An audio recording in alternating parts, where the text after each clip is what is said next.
Major developments in Ferguson, Missouri today. More arrests as those protests continue in the streets. The National Guard is brought in now to help try and keep people calm. This comes days after a police officer shot and killed a black teenager. Scott Thuman in our newsroom now with the latest, including what President Obama just said moments ago about this increasing violence. Scott. Allison, he just wrapped up about 10 minutes ago, and he seemed to sympathize with both sides of this highly charged debate, but ultimately he asked for understanding and the end of the violence. As we are seeing, though, even in the moments just before the president spoke, every bit of new information to come out is only heightening the tension.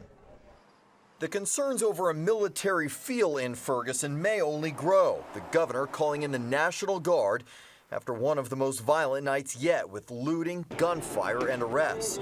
The calls for supporting Officer Darren Wilson, seen in this previous Facebook post, drown out by those accusing him of murder and demands for action. Arresting this man and making him accountable for his actions. President Obama was briefed today by Attorney General Holder.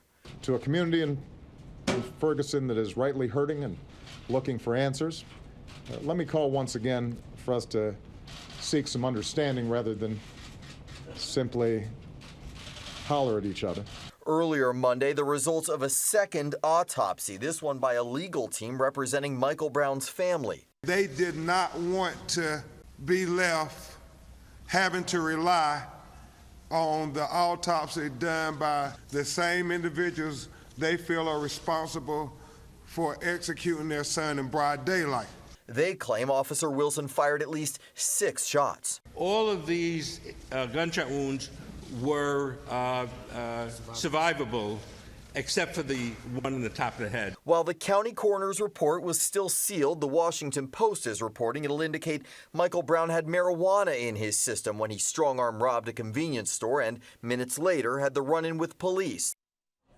Now, Attorney General Holder has ordered that federal investigators oversee a third autopsy. It's not rare to have 2, a county one and perhaps an independent one. A third one is rare, though.